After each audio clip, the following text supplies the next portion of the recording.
Hello guys, কেমন আছেন সবাই? তো আজকে মূলত আমি আমার একটা হেলমেটের রিভিউ করব, যেটা হলো স্টেলথের শার্ক ড্যাঞ্জার মডেলের হেলমেট। দেখতে পাচ্ছেন, এটা হয়তো আপনারা অনেকে চিনে থাকবেন। এটা হলো প্রায় 4000 টাকা বাজেটের মধ্যে একটি হেলমেট, যেটা হলো আপনারা পাবেন ডট সার্টিফাইড। আর এটার সাইজ হলো ম্যাক্সিমাম পাওয়া যায় এল সাইজ, যেটা হলো 59-60 এল সাইজ। তো আমার মূলত এক্সেলটা মানে আমার লাগে, বাট এক্সেল তো ভাই খুঁজে পাই না এটার। তো আমি যখন হেলমেটটা কিনি তখন এই হেলমেটটা আমার খুব পছন্দ হয়েছিল, আর পছন্দ হওয়ার কারণে এটা কিনে ফেলি। তো দেখতে পাচ্ছেন এটার সাথে এখন গ্লাস নাই, এটার যে ভাইজর, এটার সাথে সেই ভাইজরটা নাই।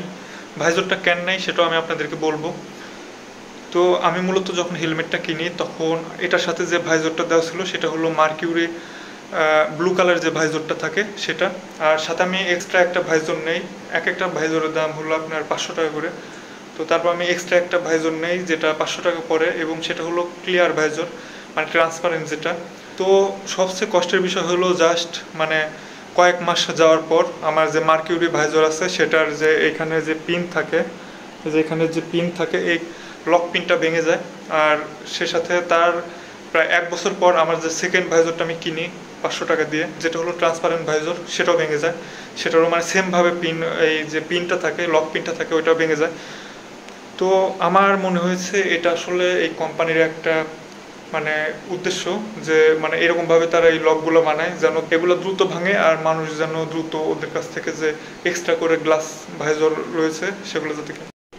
তো ভাই আমি আজকে করব আমার স্টেলথ শার্ক ড্যাঞ্জার মডেলের হেলমেটের রিভিউ। যেটা দেখতে পাচ্ছেন, আমি এই পাশে হেলমেটটা ঘুরাই নিয়ে দাঁড়ান। তো দেখতে পাচ্ছেন এটা হলো শার্ক ড্যাঞ্জার মডেল। এই মডেলটা একসময় খুবই পপুলার ছিল।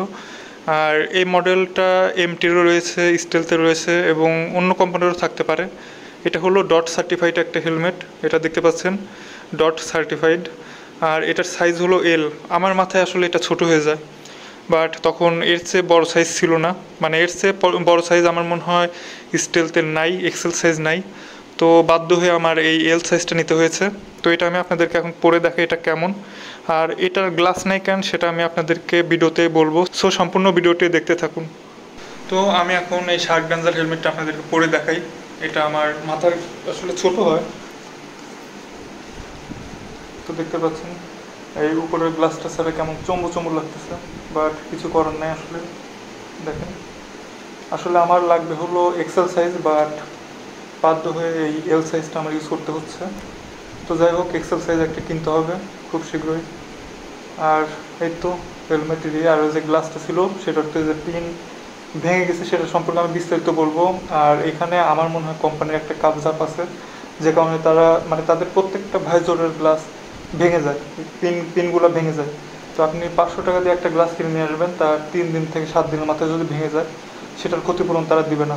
মানে আপনার ওই ভাঙাটাই মানে আপনার পুরাটাই লস আর কি। আমার এই হেলমেটের সাইজ হলো এল, যেটা হলো 59-60। আর দেখতে পাচ্ছেন এটা হলো ডট সার্টিফাইড একটি হেলমেট।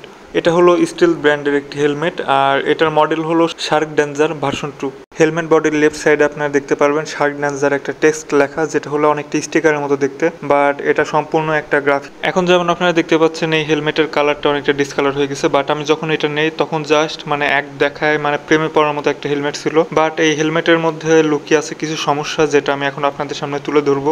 এতক্ষণ আপনারা আমার হেলমেটের সাথে কোনো ভাইজর গ্লাস দেখেন নাই, বাট এখন দেখতেছেন যে আমি ভাইজর গ্লাসটা লাগাইছি। আসলে আমার কাছে ভাইজর গ্লাস আছে। তো এটার যে মেইন সমস্যাটা আমি ফেস করেছি সেটা এটার ভাইজর গ্লাস নিয়ে। আমি যখন এই হেলমেটটা কিনি এটার সাথে একটি মার্কিউরি ভাইজর দেওয়া ছিল, যেটা হলো ব্লু কালার। হেলমেটটি কেনার সময় আমি এই ট্রান্সপারেন্ট ভাইজরটা অ্যাডিশনাল কিনে নেই, এটা আমাকে অ্যাডিশনালি 500 টাকা খরচ করে কিনতে হয়। তো এটার সাথে শুধুমাত্র আপনারা পাবেন একটি ভাইজর, যেটা হলো মার্কিউরি ভাইজর। এই ভাইজরের ভালো বিষয় ছিল এটার সাথে ইনবিল্ট পিন লক সিস্টেমটা আসে, যেটা আপনারা দেখতে পাচ্ছেন। তো চলুন এখন আপনাদেরকে দেখাই আসল কাহিনীটা। দেখেন ভাইজরটা যখন আমি লাগিয়ে রাখছি তখন দেখেন এটা কিন্তু ভালোভাবে এখানে লেগে আছে, কিন্তু যখন আমি এটা টান দিয়ে উপরে নিচ্ছি অটোমেটিক্যালি হাতে নেমে আসতেছে। মানে এটার দুই সাইডের যে পিন আছে, দুই সাইডের পিনই ভেঙে গেছে। আর এমনটা আমার দুইটা ভাইজরের সাথে হয়েছে। আমার যে মার্কিউরি ভাইজরটা আছে সেটার সাথে এমনটা হয়েছে। তারপর আমি অ্যাডিশনালি যে এই ভাইজরটা প্রথমে কিনেছিলাম এটাও মানে জাস্ট তার কয়েক সপ্তাহের মধ্যে এই সেম কাজটা হয়েছে। দেখেন এখানে যে দুইটা পিন থাকে, মানে দুই পাশে দুইটা করে পিন থাকে উপরে নিচে, তো এখানে নিচের সাইডের যে পিনটা সেটা ভেঙে গেছে, উপরটা ঠিক আছে। আবার যদি আমি আপনাদেরকে বাম সাইডেরটা দেখাই, বাম সাইডেরটাও কিন্তু আপনারা সেম এরকম দেখতে পাবেন। এটা হলো ডান সাইড, আর এই যে দেখতে পাচ্ছেন বাম সাইডেও নিচের পিনটা ভেঙে গেছে কিন্তু উপরেরটা ঠিক আছে। তো এটা এরকম হয়েছে। তারপর আমার যে মার্কিউরি ভাইজার আছে সেটাও মানে সেম অবস্থা, ওইটা এখন আমার কাছে নাই, ওইটা হোম টাউনে আছে, তো ওইটা আমি দেখাইতে পারতেছি না।